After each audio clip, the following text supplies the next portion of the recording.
Boa tarde a todos e todas que estão conosco aí nesse momento.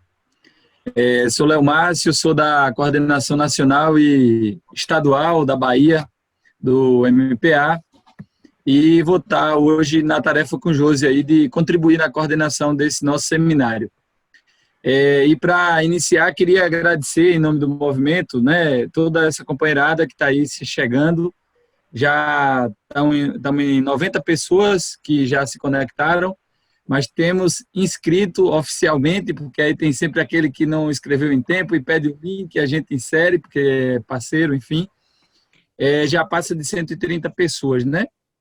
Então, isso para nós é muito bom, essa receptividade aí a esse seminário que se inicia esse ciclo nesse momento.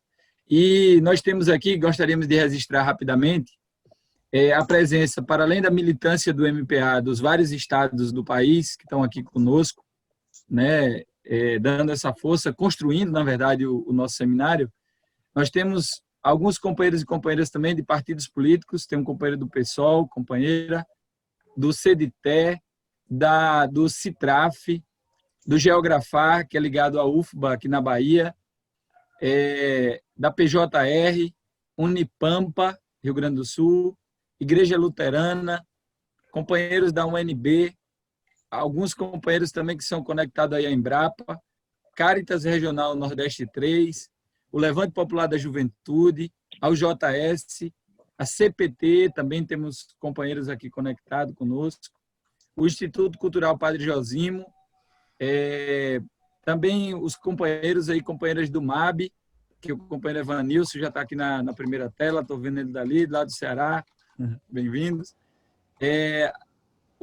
Tem também companheiros e companheiras do MAN, temos companheiros e companheiras do MMC, militantes também que atuam a partir do Conselho, o Conselho Nacional de Segurança Alimentar e Nutricional, companheiros e companheiros da APUB, que é a APUB Sindicato dos Professores Universitários aqui da Bahia,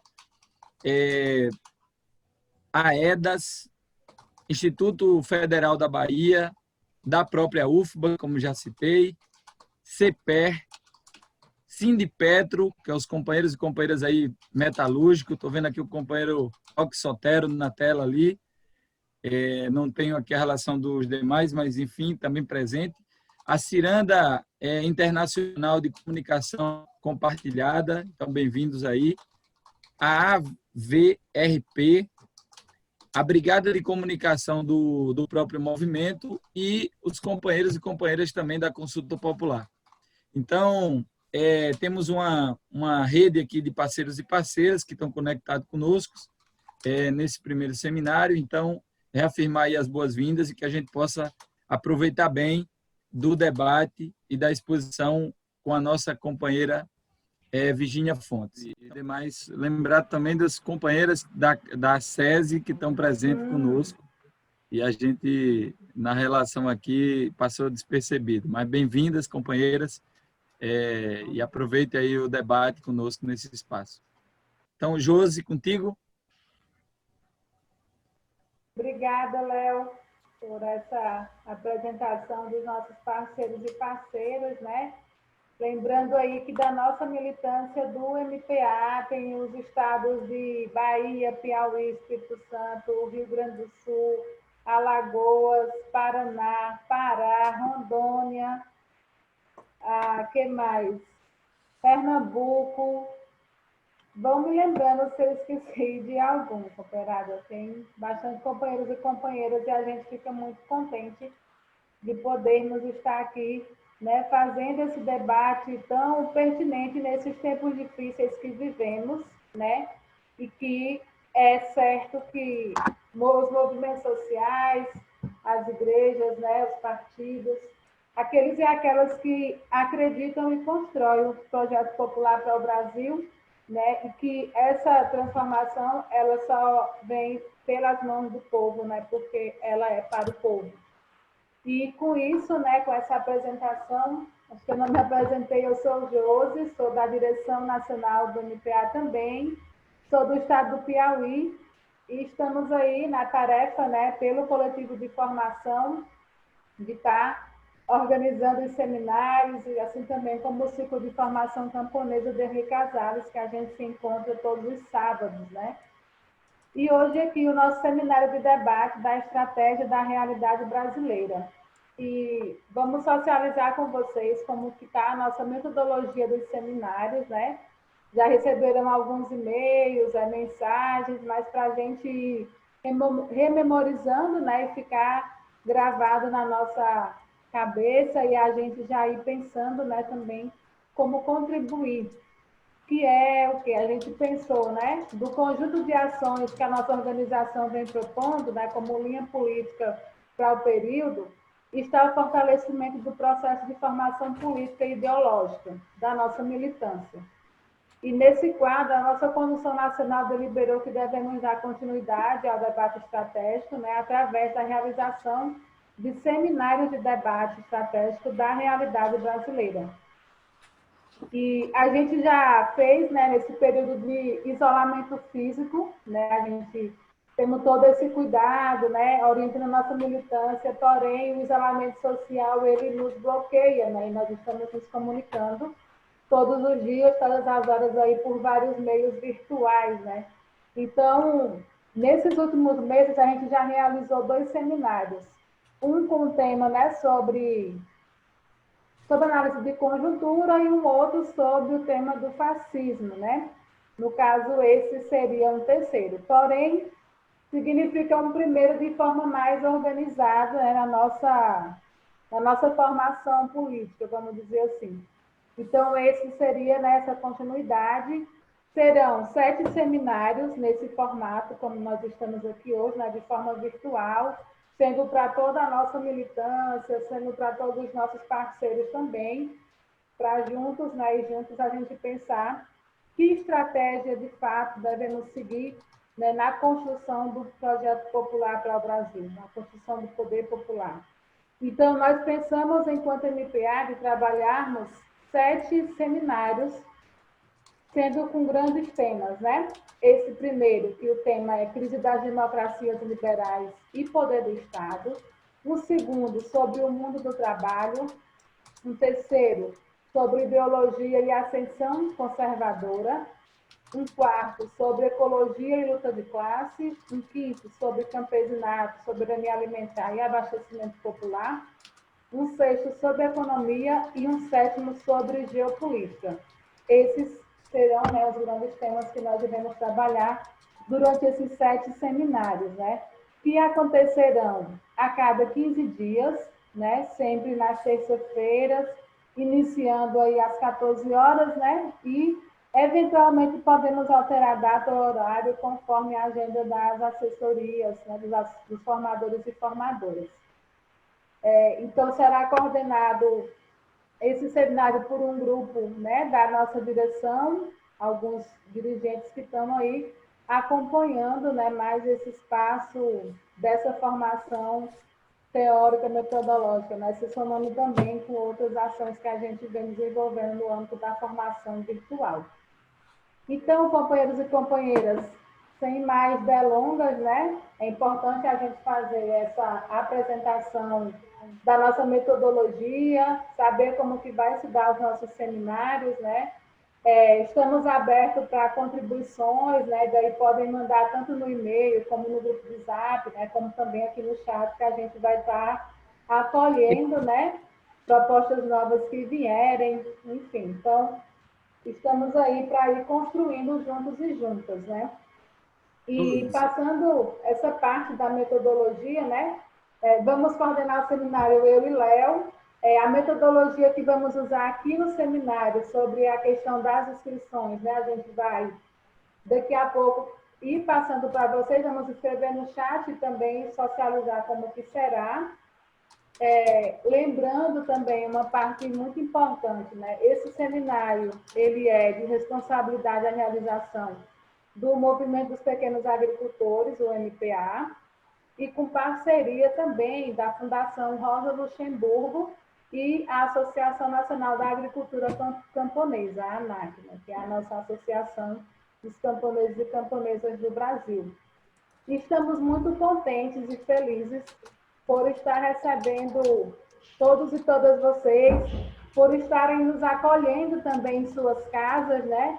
Estamos no período que, quando nos ligamos a essa tela, a gente está recebendo na nossa casa, né? Então, isso, para camponeses, né, é uma grande recepção e uma grande alegria. E é um dia muito contente para todos nós, né? Do nosso seminário, da aprovação aí, né, desse primeiro passo. É um primeiro passo para uma vitória dos camponeses e camponesas, né? Mais de toda a classe trabalhadora, claro, desse Brasil. Como já estamos com mais de 105 participantes, né? Então, muito contente por estarmos aqui nessa tarde. E, sem mais delongas, queremos passar, então, para a nossa grande companheira, Virgínia Fontes, por ter aceitado o nosso convite, né, de estar se dispondo aqui do seu tempo para estar conosco, né, e trabalhando esse tema tão importante, que é para a nossa vida militante, que é para a reconstrução do nosso país, né, e como a gente vem falando, é o povo para o povo, né? Então, é o povo cuidando do povo e o povo construindo para o povo. Então, Virgínia, vou te apresentar aqui, mas tu pode se apresentar melhor quando for, né, na tua fala, né? A Virgínia, ela além de toda seu currículo né, de trabalho, de que vem desenvolvendo de estudo, ela é uma grande militante. E isso já é, né, uma grande qualidade para um ser humano, né? Então, a Virgínia, ela é militante, historiadora, dá aula de pós-graduação na universidade, na UFFF, né? E tem mestrado, doutorado, enfim. Virgínia pode se apresentar melhor. Virgínia, bem-vinda. Tu tem 1 hora para fazer esse debate com a gente sobre o tema da crise das democracias liberais e poder do Estado. Está contigo. Obrigada, Josi. Eu estou emocionada de estar aqui com vocês. É uma satisfação estar aqui falando, conversando com vocês. Eu estou aqui tentando me acertar na tela, mas ela não se ajeitou muito bem, não faz mal, vai assim mesmo. Peraí, só um minuto que eu botei a tela grande, senão eu fico sem meu texto. Bom, então, em primeiro lugar, saudar a todas as organizações que estão aqui. É uma satisfação enorme estar nessa reunião a convite do MPA. Foi meio em cima da hora, mas deu tudo certo. E já tem bastante tempo que a gente não conversa, e eu acho que é muito... Eu fico sempre muito honrada, e principalmente no debate, porque eu aprendo muito com os movimentos e a gente tem de enfrentar esse momento, como você disse na abertura. Se a gente está isolado fisicamente, não pode permitir de maneira alguma ficar isolada socialmente. Então, a gente tem de brigar para, ao contrário, reafirmar nossos laços nesse período de pandemia de maneira muito mais intensa, muito mais sólida e talvez até mais cotidiana. Acho, bom, então eu queria assim, que todos realmente, eu não posso ver todo mundo, não cabe na tela, eu, na verdade, só estou me vendo numa telinha pequenininha e vou preferir nem ficar olhando para mim mesmo. A gente tem algumas dificuldades nesse momento nas nossas análises, e é importante ressaltar já no começo, bom, primeiro que eu sou historiadora, e isso aí tem algumas dificuldades. Então, lógico, historiador costuma tratar com a relação entre passado e presente, não é? É óbvio, isso envolve também pensar o futuro, mas a gente não é especialista em previsão, né? Embora também faça. E esse momento atual está especialmente difícil. Então, quem tiver interesse em mais texto, em mais coisas que estão saindo, que eu estou produzindo, ou mais vídeos, etc., eu vou colocar aqui no chat um endereço de um site onde a gente está tentando reunir a produção do meu grupo de trabalho, que se chama GTO, grupo de trabalho e orientação. Já coloquei, está tudo em maiúsculo, depois vocês coloquem em minúscula, por favor.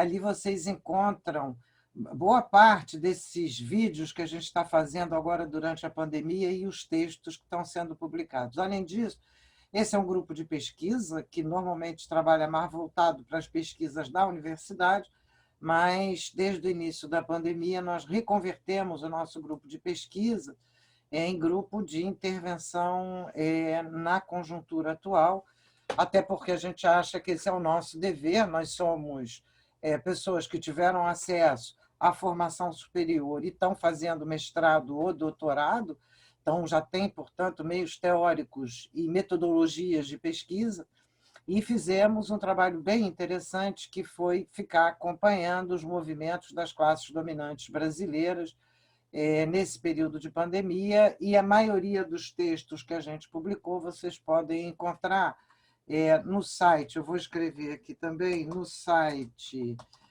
Esquerda Online, na coluna Andar de Cima. Ali tem uma série de textos não publicados especialmente por mim, mas por vários pesquisadores que integram o meu grupo, e a gente está tentando acompanhar as classes dominantes no Brasil. Mas eu vou voltar para o nosso tema agora e dizer que eu vou começar com a minha própria pesquisa, porque a minha própria pesquisa é sobre a configuração central do capitalismo contemporâneo, tanto do ponto de vista da relação capital e trabalho, quanto do ponto de vista das formas de dominação exercidas no capitalismo contemporâneo, que eu chamo esse conjunto das placas tectônicas, do fundo, das lâminas de fundo, ou dos movimentos mais fundamentais, que nem sempre estão muito visíveis.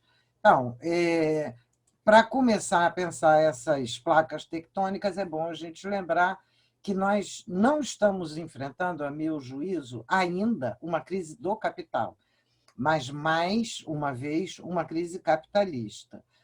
Quem tiver curiosidade para mais detalhes, saiu um vídeo.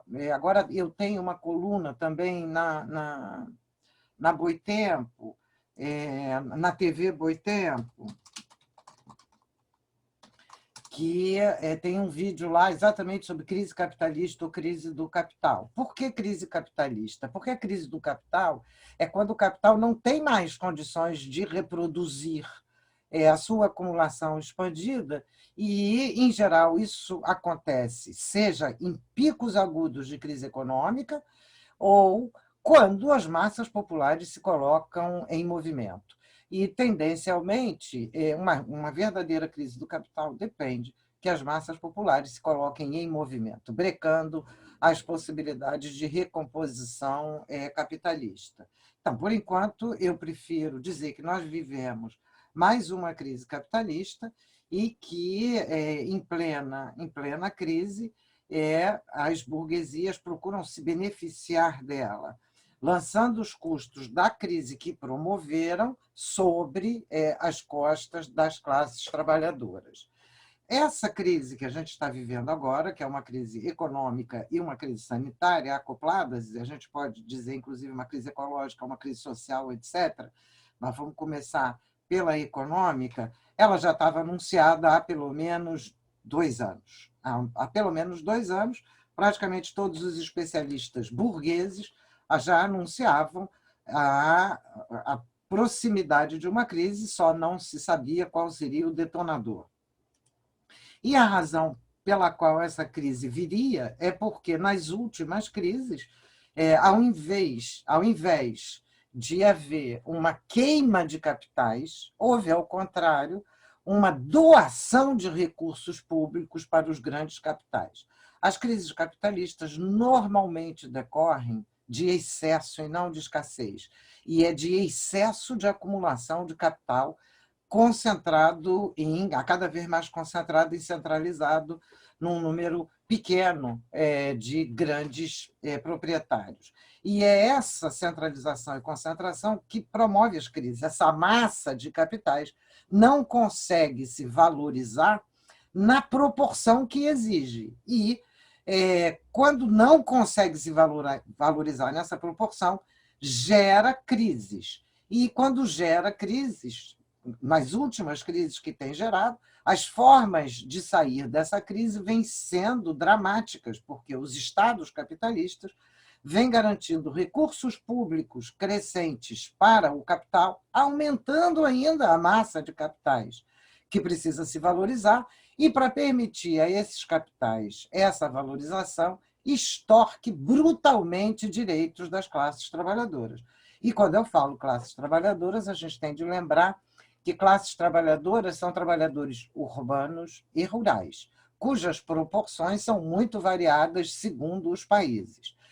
Nos últimos, desde a Segunda Guerra Mundial, especialmente, a gente assiste uma intensificação brutal das expropriações do povo do campo, que seja trabalhadores camponeses, seja ribeirinhos, povos das águas, das florestas, ou trabalhadores rurais sob múltiplas formas, a gente vem assistindo uma expropriação, uma expulsão desses trabalhadores dos seus locais de vida por inúmeras razões, depois, se for o caso, a gente pode detalhar, porque são razões de apropriação privada das águas, que expulsam os trabalhadores, de construção de barragens, de hidrelétricas ou de outras infraestruturas, como estradas, etc., fiação e outras, ou simplesmente pelo avanço da grande propriedade, que a gente está bastante acostumado aqui,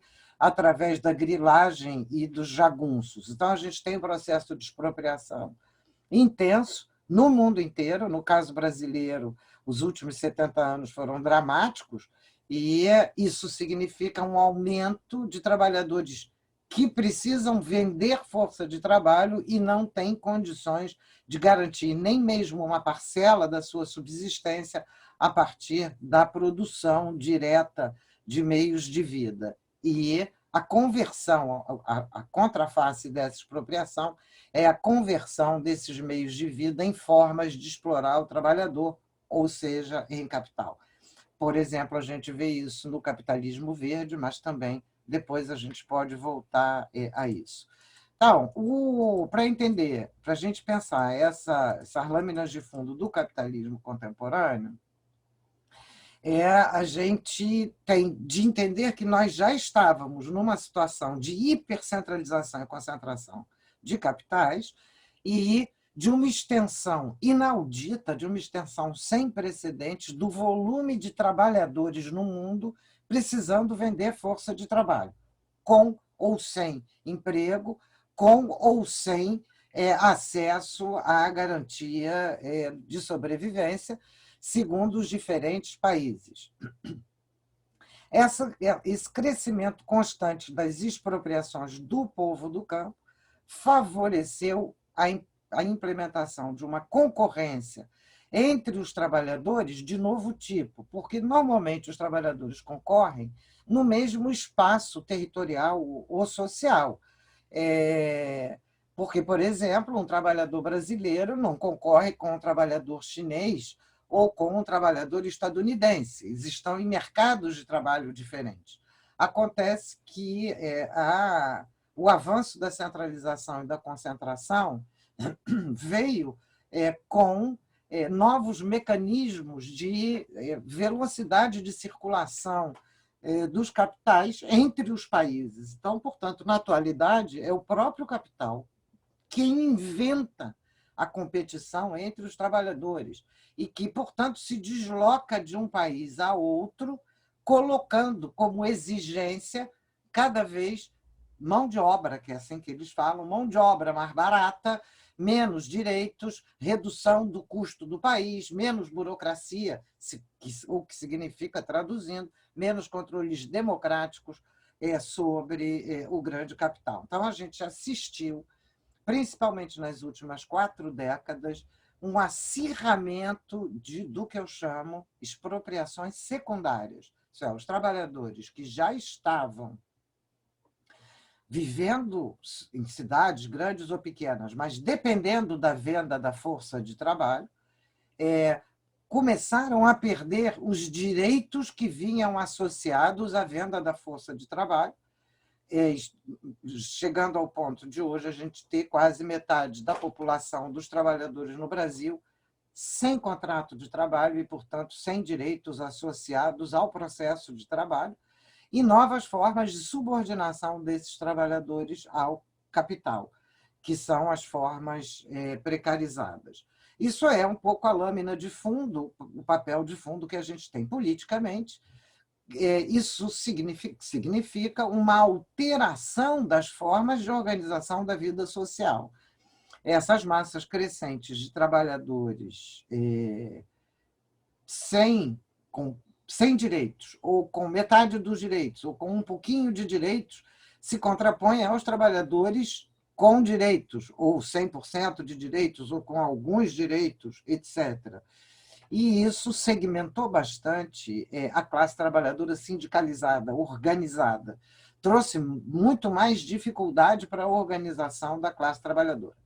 Em outras palavras, esse processo de expropriações secundárias também integra o processo de luta de classes. O capital avança sobre a classe trabalhadora, desmantelando as suas conquistas e impondo outras formas. Bom, politicamente, isso significou que a gente começa esse período ali por volta de 1950 com uma estrutura proposta, uma estrutura idealizada capitalista de democracias representativas. E eu digo que ela é proposta porque ela nunca valeu para todos os países, embora ela fosse acenada como o que seria o ideal, mas ela nunca valeu para todos os países do mundo, e a gente sabe bem disso. Nós, aqui no Brasil, tivemos um golpe de Estado empresarial militar em 1964, que só foi terminar em 1988, com a nova Constituição e a realização de eleições diretas. A gente teve algumas conquistas nessa Constituinte, mas as conquistas eram pequenas, não eram conquistas tão expressivas, tanto que a gente sempre comparou essa Constituinte a um copo meio cheio ou um copo meio vazio. Não é? Mas mesmo esses direitos que foram adquiridos na Constituição em 1988, né, assegurado com a eleição de 89, no dia seguinte à promulgação da Constituição já estavam sob ataque, e sob ataque ferrenho das classes dominantes, e nós assistimos toda a década de 90 de perda de direitos dos trabalhadores e de avanço das formas organizativas empresariais para contenção e controle dos trabalhadores. Isso é um tema longo, é um tema pouco trabalhado, eu vou fazer um comentário e depois, se for o caso, no debate a gente volta. As burguesias internacionais, sob a liderança dos Estados Unidos, o principal país imperialista, mas não o único país imperialista, estabeleceram uma nova forma, o predomínio estadunidense estabeleceu uma nova forma de conexão interburguesa no mundo inteiro, conexão que envolvia a multiplicação de entidades associativas empresariais sem fins lucrativos, seja para a defesa de interesses setoriais, de setores burgueses, e essas entidades são em paralelo às entidades sindicais. Então, existem os sindicatos e existem as associações empresariais que defendem, organizam, formulam políticas, exigem políticas, etc., e são entidades empresariais. Elas se organizam no âmbito nacional, mas elas se organizam também no âmbito internacional. A própria propriedade das empresas passou a compor com elementos estrangeiros entrando e saindo da propriedade das grandes empresas.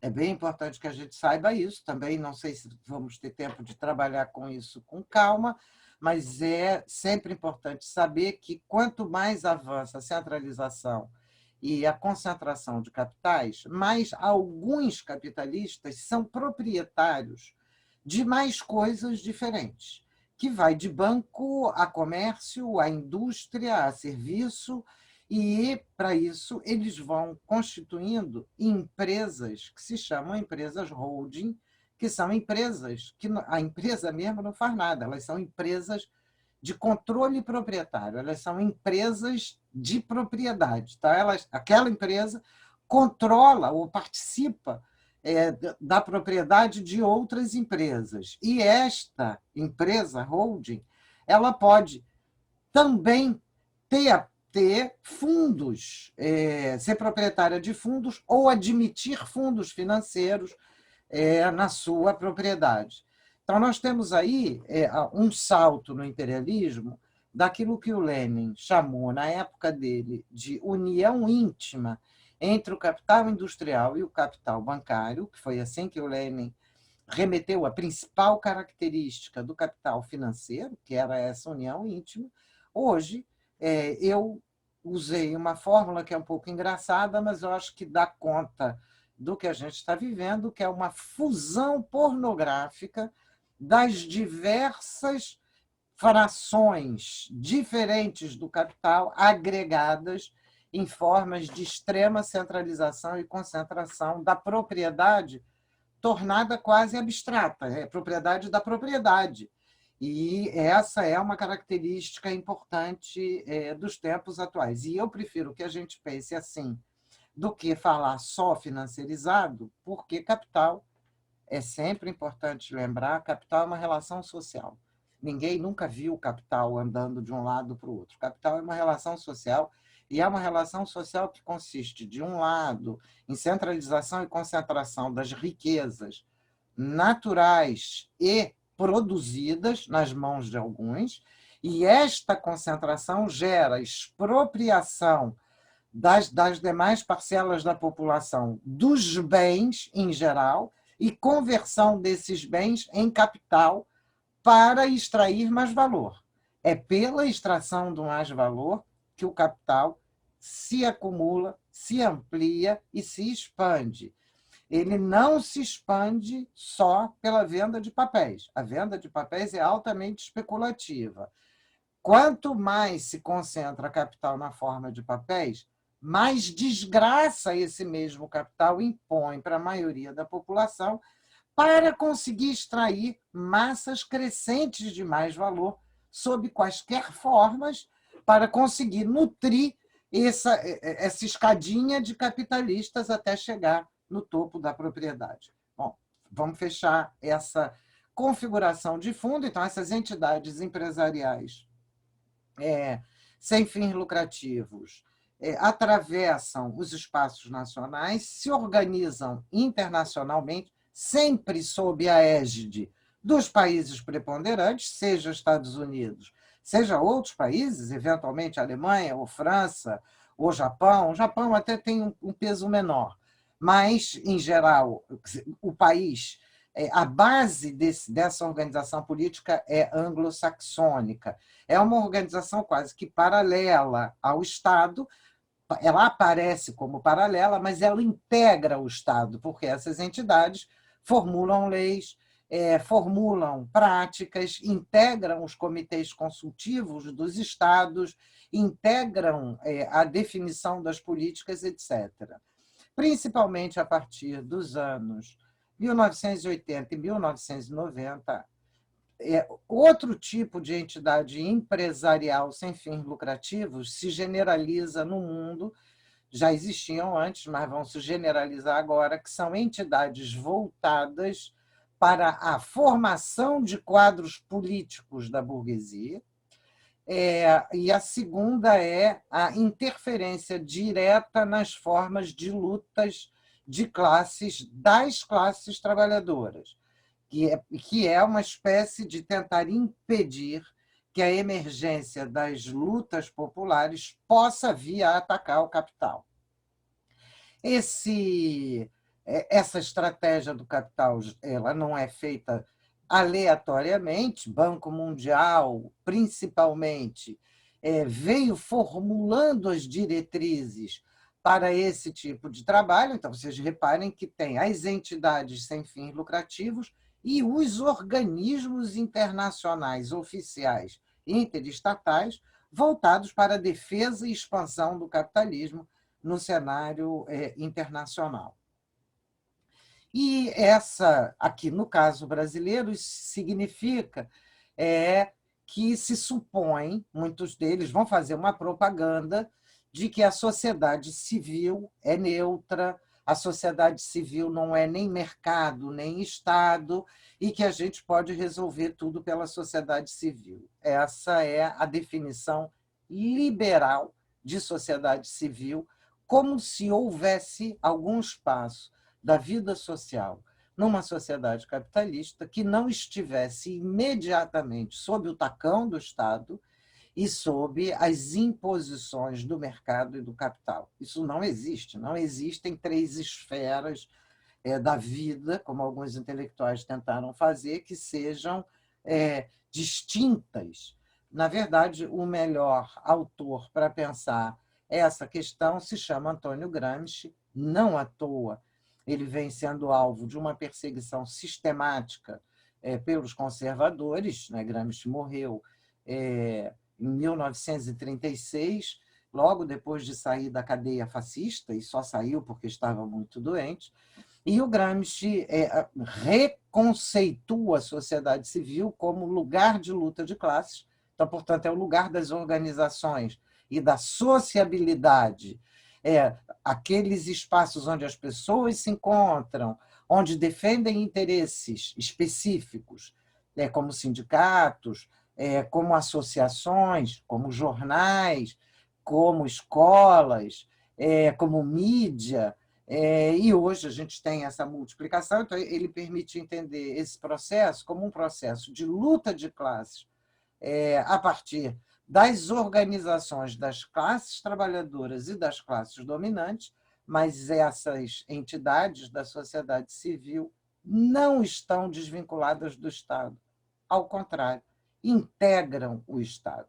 E, de alguma maneira, a luta entre elas aumenta o alcance do Estado, reparem, não encolhe, aumenta o Estado, para dar conta da continuação, da reprodução da dinâmica social do capital, sob essa configuração da intensificação de lutas, e é isso, essa ampliação para conter, o Gramsci vai dar o nome de hegemonia, que é quando um setor das classes dominantes ou um agrupamento das classes dominantes consegue, em boa medida, convencer as classes dominadas de que ela é uma saída, que ela é uma saída possível, ou que é a única saída, ou que não tem outra saída.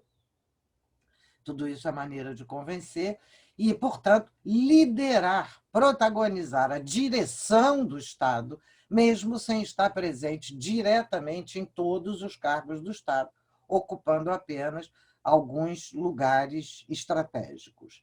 A gente vai ver que na década de 90 do Brasil e na primeira década do século XXI, a grande burguesia brasileira cumpriu esse papel hegemônico no Brasil, em que parecia que a única maneira de fazer para a grande maioria da população era aquela que essa mesma burguesia propunha.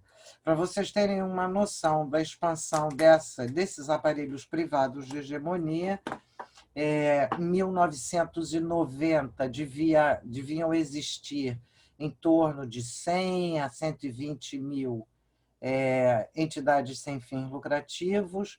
No final dos anos 90, já eram 200 mil.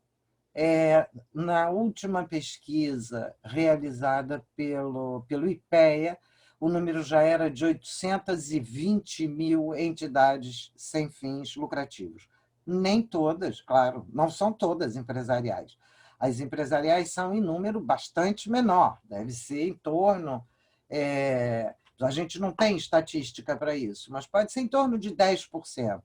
Todas as entidades associativas que estão legalmente constituídas, inclusive nós, figuramos nessa lista. Então, repare, sociedade civil é lugar de luta de classes, não é um espaço nem fora do mercado, nem fora do Estado. E a luta de classes acontece na sociedade civil e no Estado, e sociedade civil e Estado estão vinculados. Acontece que o avanço empresarial nesse âmbito hegemonista vai tendencialmente minando as bases da representação parlamentar, porque ele tende a deslocar o eixo da atuação empresarial da atuação pública para a atuação privada dentro do setor público. Eu recomendo a vocês a leitura de um livro, eu vou colocar aqui, depois eu vou ver se eu consigo pegar o link, mas ele está disponível no site para download, para baixar o livro inteiro, no site da EPSJV Fiocruz, Escola Politécnica de Saúde Joaquim Venâncio, e foi um livro feito com militantes, especialmente do MST, sobre o avanço dessas entidades empresariais, inclusive no campo brasileiro. Então, eu acho que vale a leitura, porque ele contribui um pouco para a gente entender o processo que estou falando. Bom, vamos voltar agora para aqui. Eu fechei um pouco, já estou há quase meia hora falando, vamos fechar esse primeiro momento, que são esses movimentos de fundo, e vamos agora para a situação da crise, né? Voltando para o terreno da crise. Nós sabemos que a razão primeira da atual pandemia é a expansão do capitalismo e, portanto, é o avanço de uma fronteira agrícola bárbara, de confinamento de animais e de redução dos espaços ambientais silvestres, e o que favorece o transbordamento de vírus de alguns animais, né, de alguns seres vivos para outros, no caso, para os seres humanos. Nós já tivemos várias epidemias, e essa é a primeira grande pandemia a qual estamos sujeitos pela forma de expansão capitalista contemporânea. E, se essa é a razão fundamental, a expansão dela tão rápida se dá pelo transporte e pela movimentação de bens e de pessoas pelo mundo, e que, portanto, acelera muitíssimo a divulgação, né, a disseminação do vírus. E essa pandemia mostra imediatamente a precariedade das condições sanitárias da maioria da população no planeta, o que resulta de uma devastação deliberada tanto dos organismos internacionais do capital, como dos governos capitalistas, como dos aparelhos privados de hegemonia empresariais, em devastar as políticas universais, em acabar com as políticas universais e converter tudo em seguro ou em voucher, né, que eles chamam, que são bônus, tipo ticket de refeição, para ir lá pegar um ticket de educação ou um ticket de saúde, etc.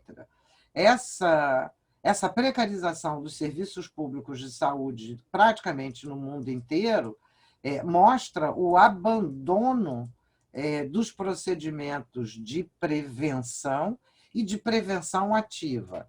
Eu recomendo que vocês procurem ver os vídeos sobre a situação cubana. Recentemente saiu um vídeo muito interessante feito pelaquela RT, que é uma televisão russa, mas um vídeo muito interessante sobre o controle da pandemia em Cuba, praticamente sem dinheiro, mas com uma longa experiência de prevenção de saúde, o que permite uma prevenção ativa. Nos outros, o caso chinês envolveu, a China é um país de população gigantesca, eu acho que ainda é o primeiro país no mundo, mas está perdendo para a Índia. 1,2 bilhão de habitantes, e diante da situação da pandemia, da epidemia na época, com o risco de contaminar o país inteiro.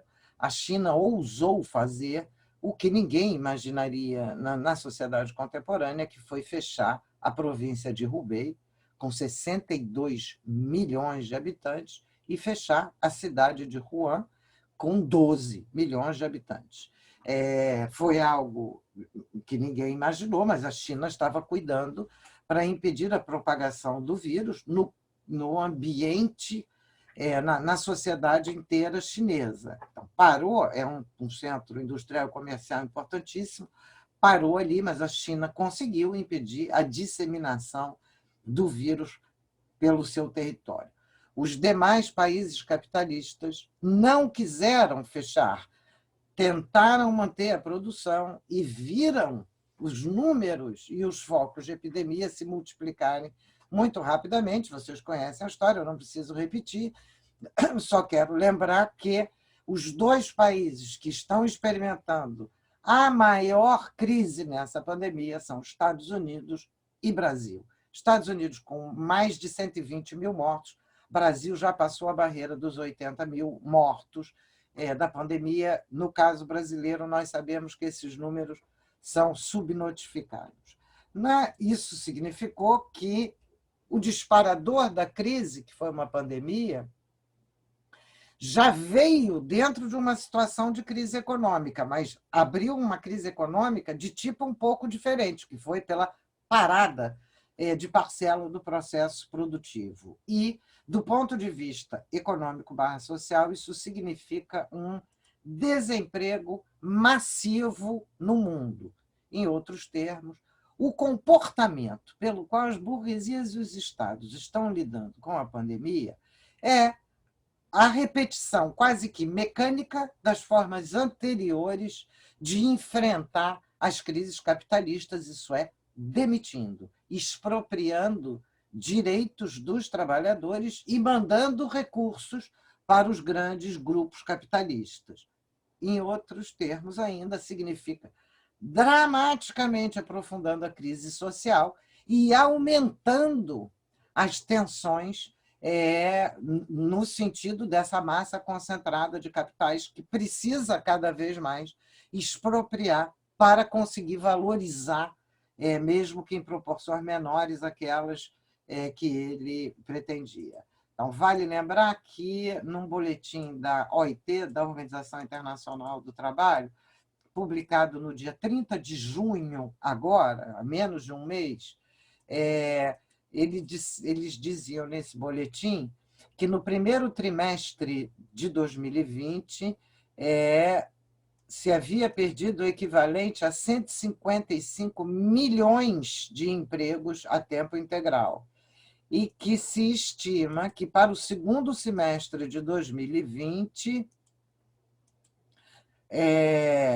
se atinja 14% da população mundial ou 400 milhões de empregos de tempo integral. Então, vocês imaginem que a crise social que está vindo não é pequena. A OIT ainda enfatiza que o impacto desses processos é bastante desproporcional sobre as mulheres, para as quais não apenas o volume de trabalho cresceu durante a pandemia nos ambientes domésticos, assim como a violência doméstica e outras, mas também porque as mulheres são a maior parte do contingente precarizado da força de trabalho. E eu acrescento que o impacto no Brasil, nós já sabemos, é ainda maior sobre mulheres negras, homens negros,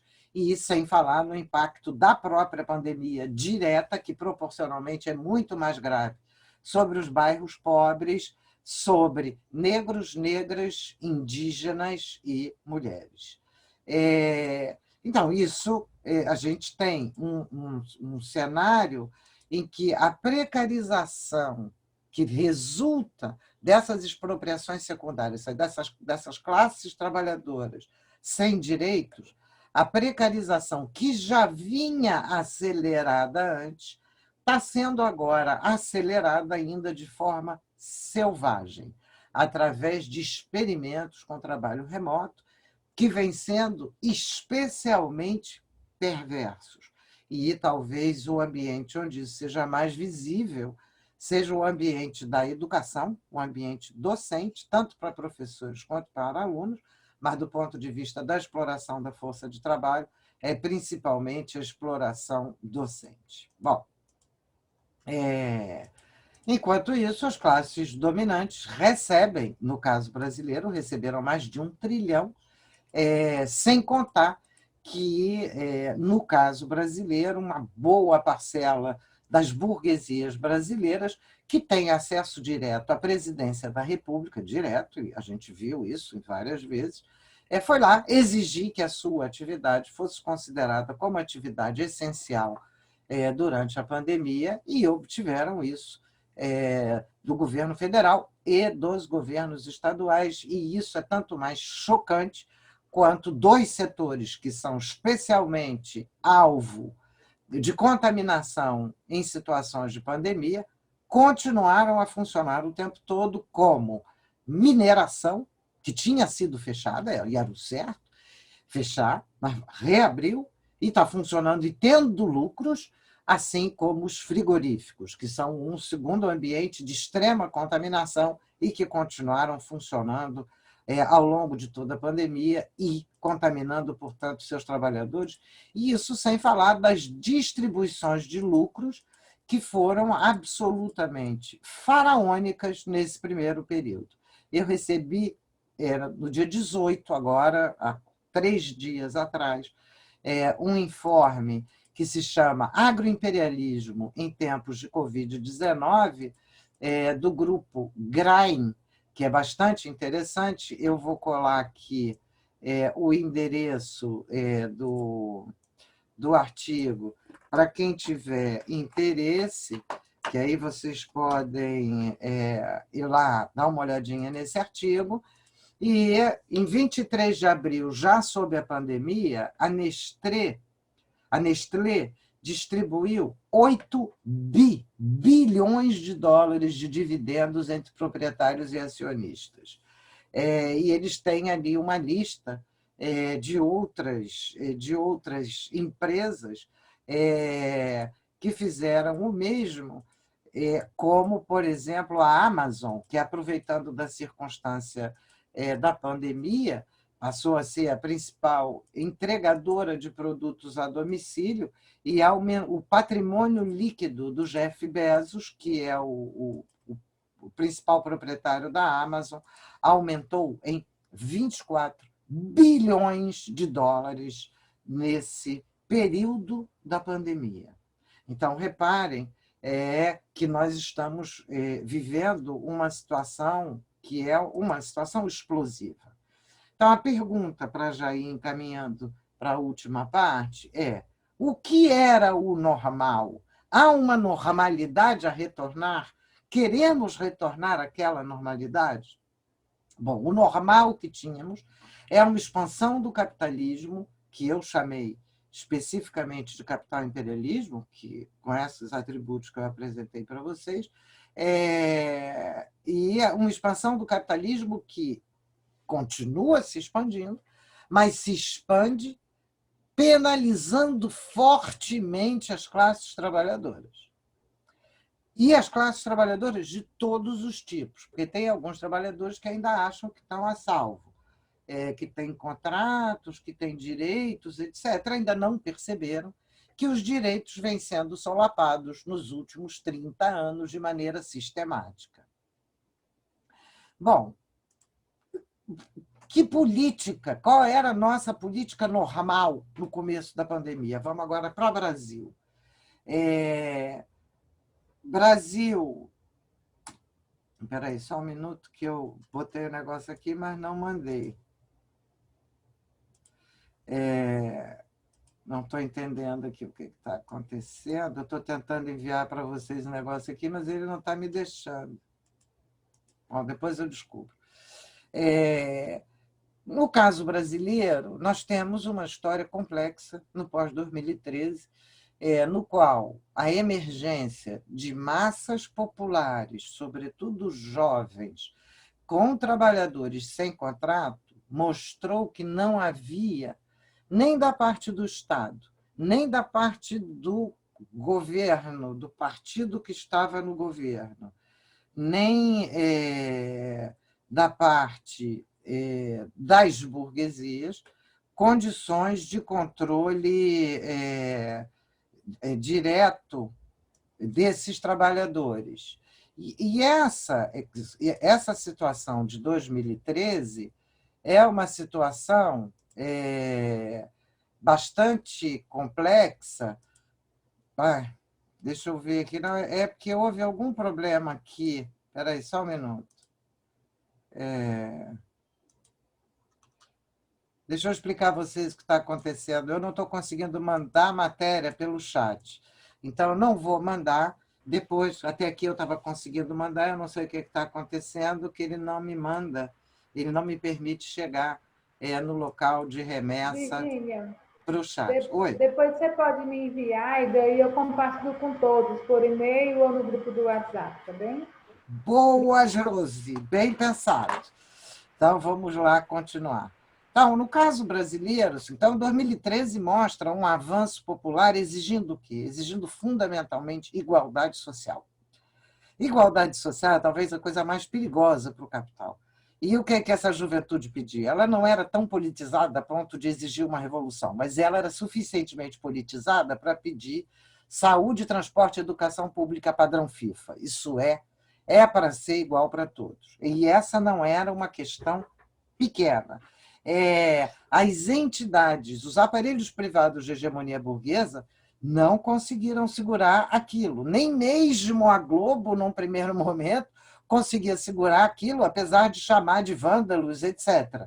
A própria violência policial, que foi brutal, principal, no país inteiro, mas que começou muito escandalosamente em São Paulo, contribuiu ainda para o aumento dessas manifestações. E a gente vai assistir a entrada no meio dessas manifestações de grupúsculos de extrema-direita que estavam sendo nutridos pelos aparelhos privados de hegemonia e que entram aí agora na base da violência e ainda vão aprofundar o descrédito dos partidos políticos que já vinha acontecendo ao longo daquele período. O governo Dilma não conseguiu assumir o protagonismo junto com essas massas populares. Acho que, na verdade, acho que ela nem conseguiu entender o que estava acontecendo.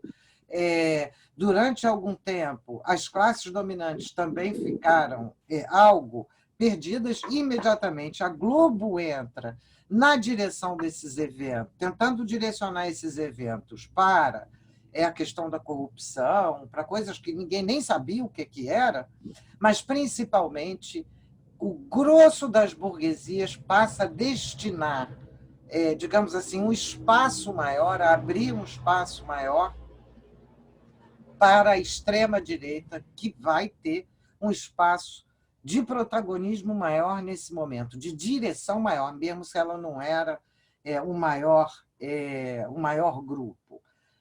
Bom, eu vou passar muito rápido. 2013 mostra que ninguém continha aquilo e evidencia a emergência mais expressiva da violência como forma de contenção popular. O primeiro grande ato de violência é o próprio impeachment de 2016, o golpe de 2016, e nós vimos, na sequência, a truculência policial crescente sob o governo Temer, que vem associada agora ao elogio e à defesa pública da violência de cunho fascista na campanha de Jair Bolsonaro, na eleição de Jair Bolsonaro e agora na presidência de Jair Bolsonaro. Em suma, frente ao crescimento dessas massas de trabalhadores, os movimentos burgueses até que acharam que tinham como conter essas massas, descobrem e enfrentam, reagem a eles, aumentando o teor fascista da sua intervenção.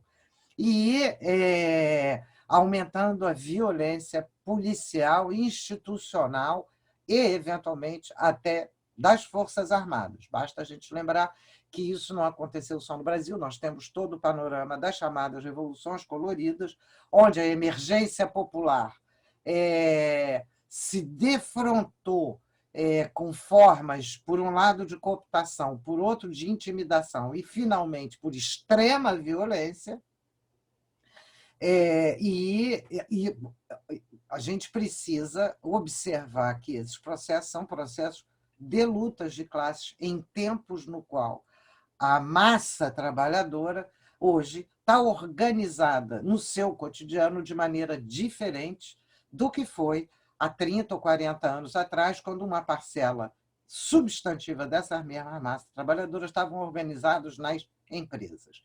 De certa maneira, os trabalhadores rurais conhecem esses processos há mais tempo, porque as formas precarizadas utilizadas na atualidade nas áreas urbanas mimetizam muitas das formas que historicamente foram usadas no campo brasileiro e no campo em outros lugares também. Então, isso é uma outra questão que a gente teria de discutir. Mas a configuração da política que a gente chega hoje é um governo, é a ascensão eleitoral de um governo proto-fascista que se ampara, por um lado, na devastação do sistema partidário anterior, principalmente PSDB e PT, mas que o sistema continua manquitolando, continua andando com dificuldade, se ampara na sua base social própria, que é, por um lado, as alas extremamente conservadoras das teologias da prosperidade, que atravessam uma parcela das igrejas neopentecostais e da Igreja Católica, e, de outro lado, o que a gente está chamando de familícia, né? Uma mistura da família com milícias e com bandos armados, seja policiais, policiais civis, policiais militares, policiais federais, agora que o Jair Bolsonaro tentou, né? O Sérgio Moro sai porque o Jair Bolsonaro quer controlar a Polícia Federal, Polícia Rodoviária, seguranças privados que hoje em dia ocupam boa parte do território brasileiro, tanto no campo como na cidade, e são seguranças privados com alta tecnologia e grande controle.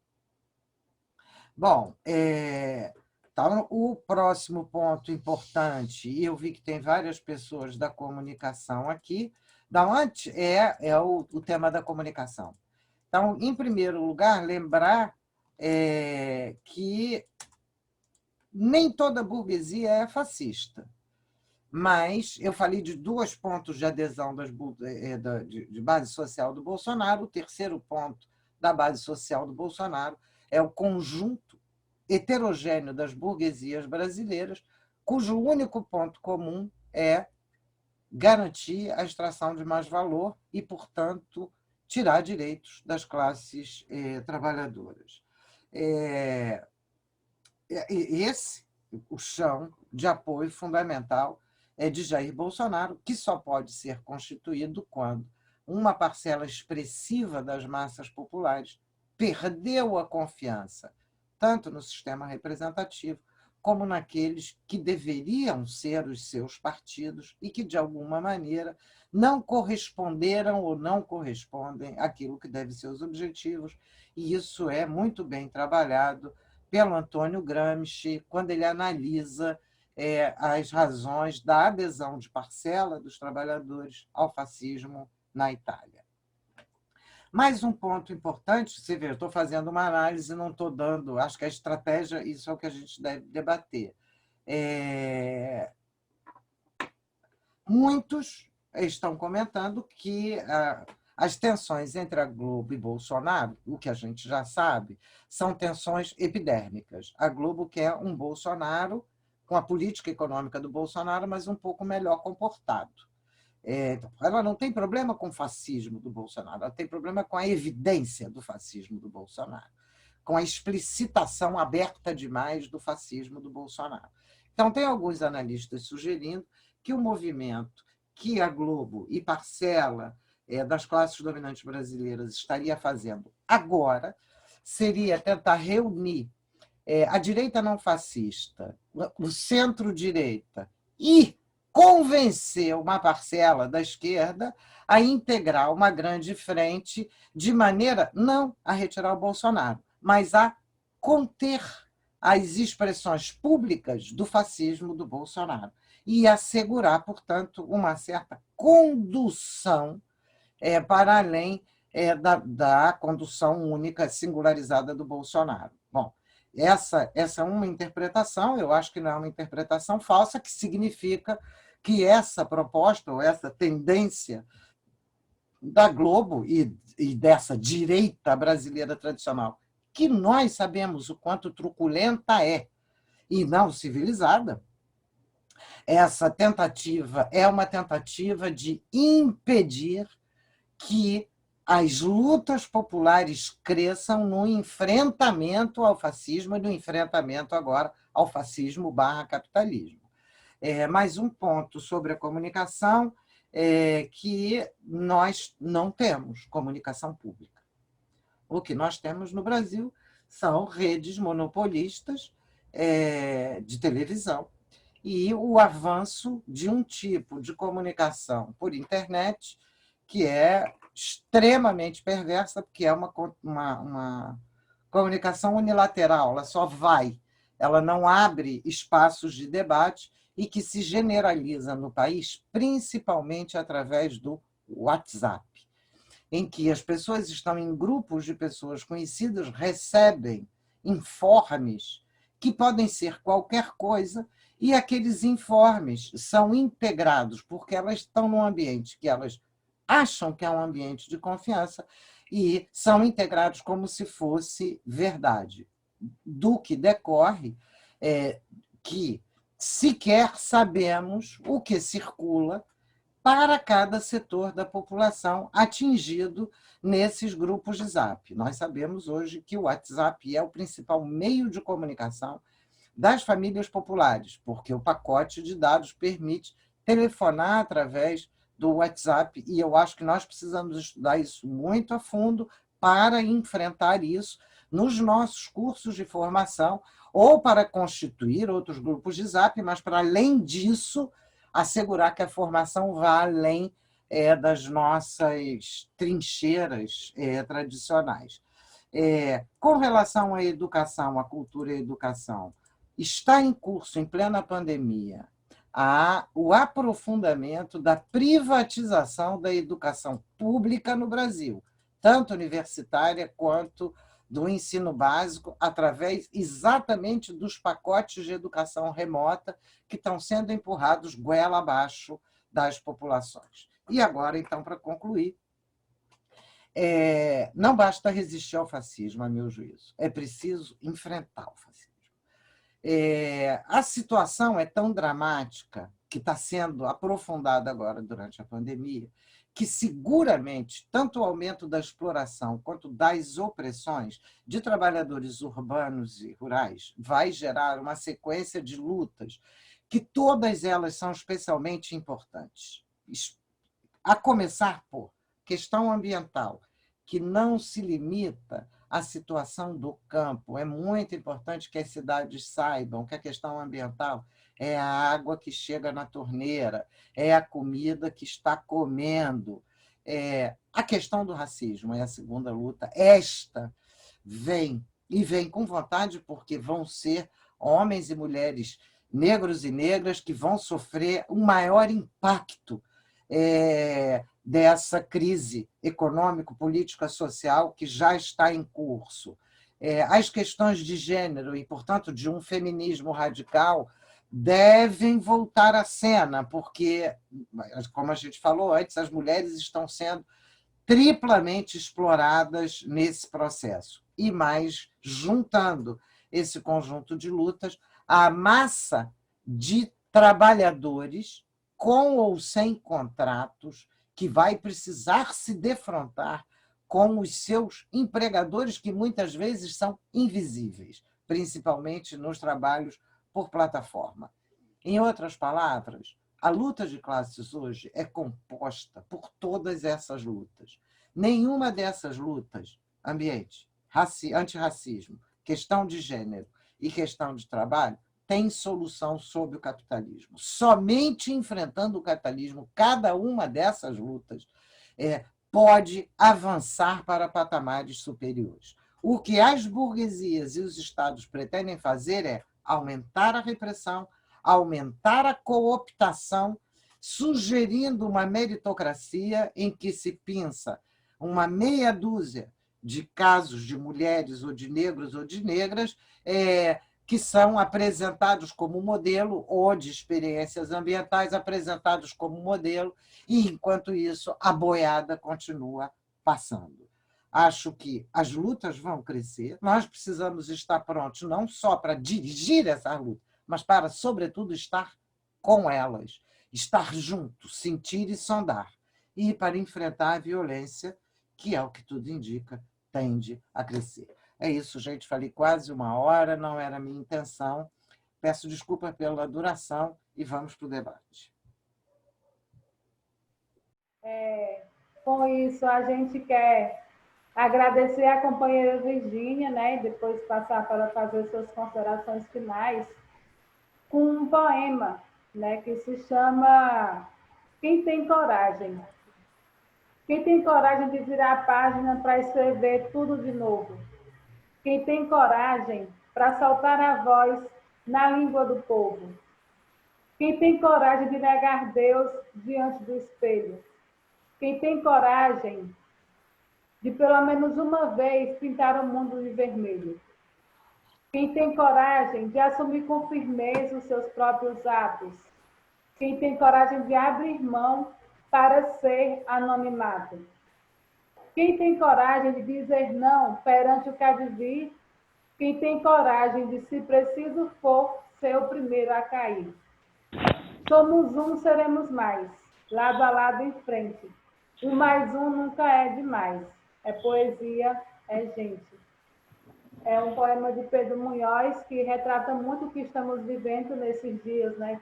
Quem tem coragem, quem são os corajosos e corajosas de seguir firme, seguir lutando, que somos todos nós e todas nós que estamos aqui nessa tarde, né? E é Virgínia nesse papel tão importante de travar grandes lutas e labutas na academia, né, em diversos outros locais, que é para além dos movimentos sociais, mas sim dos estudantes e estudantes também. Então, Virginia, é com muito carinho, assim como tu tem pelo MPA, o MPA também por ti.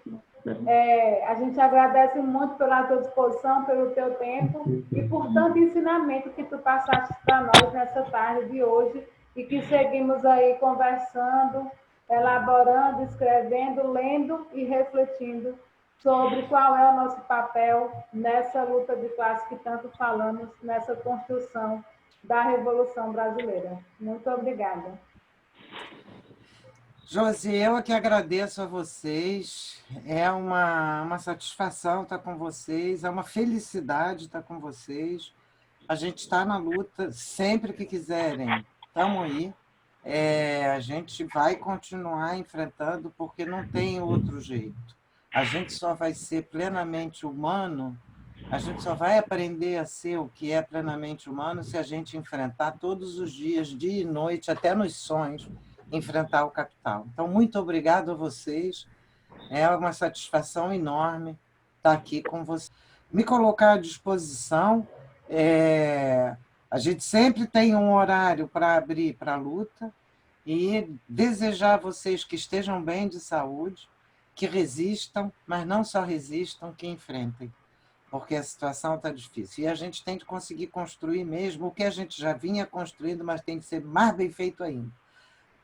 Companheiros e companheiras, Léo caiu, né? Seria agora o papel de Léo nos finais dos agradecimentos, mas vamos lá. Agradecemos a toda a nossa militância dos diversos estados que ficou com a gente essa tarde, né? E que aprendeu, e que a nossa tarefa é também passar para os companheiros e companheiras que não conseguiram estar aqui. Agradecer a todas as organizações, parceiras, amigas, irmãs do MPA, que também compartilhou aqui com a gente, né? A Igreja Católica, a Igreja Luterana, os movimentos da Via Campesina, os sindicatos, enfim, todas as organizações do campo da cidade que dividiu com a gente essa tarde, que contribuiu, né? E que com certeza essa é a nossa missão. Seguirmos unidos e firmes, né, nessa construção da luta que defendemos todos os dias.